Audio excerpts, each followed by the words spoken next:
السلام علیکم four class. آج کا ہمارا عنوان ہے خاموش خدمت۔ خاموش خدمت کا معنی ہے کہ کسی ضرورت مند کی اس طرح مدد کرنا کہ کسی کو بھی پتہ نہ چلے۔ یہ واقعہ حضرت ابوبکر صدیق رضی اللہ تعالیٰ عنہ کے دور کا ہے، جب وہ مسلمانوں کے خلیفہ تھے۔ آئیے سبق کی پڑھائی کرتے ہیں۔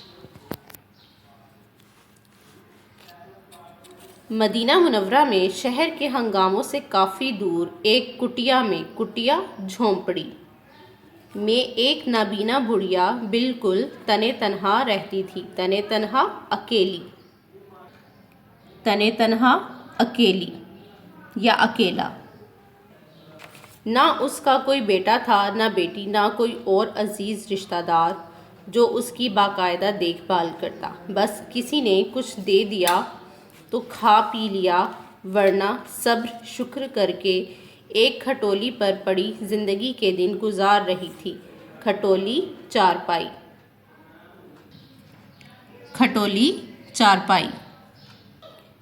ایک دن اللہ کے ایک بندے کا ادھر سے گزر ہوا۔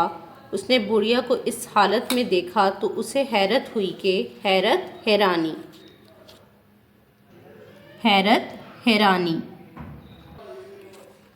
کہ بڑھیا بیچاری کی طرف کسی نے توجہ ہی نہیں کی، دھیان ہی نہیں دیا۔ اس نے اپنے دل میں کچھ سوچا اور چلا گیا۔ اگلے دن وہ صبح سویرے منہ اندھیرے بڑھیا کی کٹیا میں پہنچا۔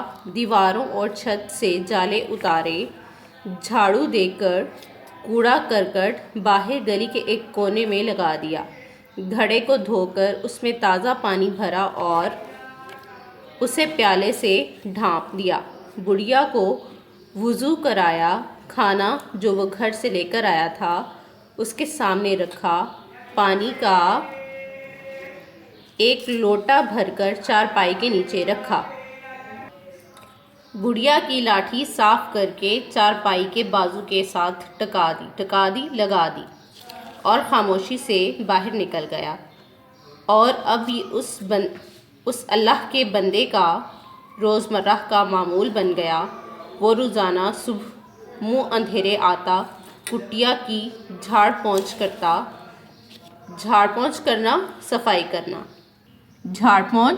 صفائی کرنا، گھڑے میں تازہ پانی بھرتا، بڑھیا کو وضو کرا کے کھانا اس کے سامنے رکھتا اور چپ چاپ چلا جاتا، خاموشی سے چلا جاتا۔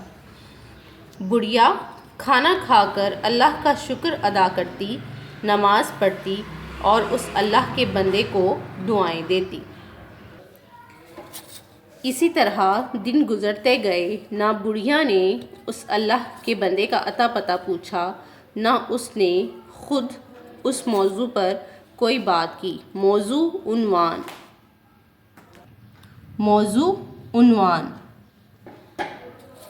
بڑھیا اس ہمدرد اور رحم دل انسان کو اپنا بیٹا سمجھ کر دعائیں دیتی اور وہ اپنی والدہ کی طرح اس کی بے لوث خدمت کرتا، بے لوث بغیر قیمت کے، بغیر معاوضے کے۔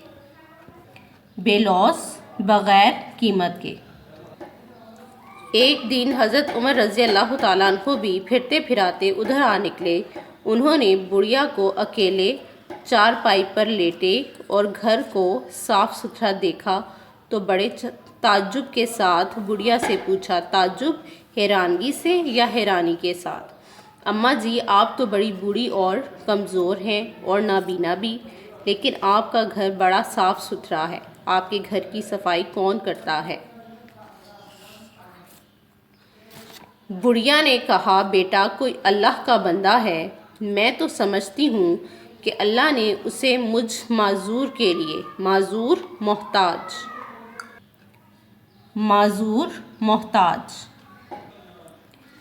کے لیے رحمت کا فرشتہ بنا کر بھیجا ہے۔ منہ اندھیرے آتا ہے، سارے گھر کی صفائی اور جھاڑ پونچھ کرتا ہے، گھڑے میں تازہ پانی بھرتا ہے، میرا ہاتھ منہ دہلا کر کھانا میرے سامنے رکھتا ہے اور ان سب کاموں سے فارغ ہو کر منہ اندھیرے واپس چلا جاتا ہے۔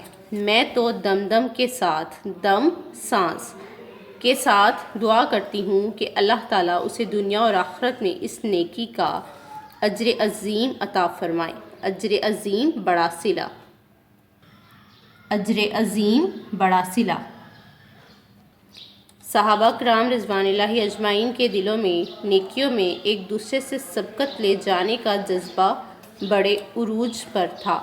عروج، بلندی، سبقت لے جانا، پہل کرنا۔ حضرت عمر رضی اللہ تعالیٰ عنہ کو بھی یہ تجسس پیدا ہوا کہ تجسس جستجو پیدا ہوا کہ دیکھیں کہ ایسا نیک اور ہمدرد انسان کون ہے۔ ادا کی اور بڑھیا کی کٹیا کی طرف چل دیے۔ وہ ایک طرف چھپ کر اس خاموش خدمتگار کا انتظار کرنے لگے۔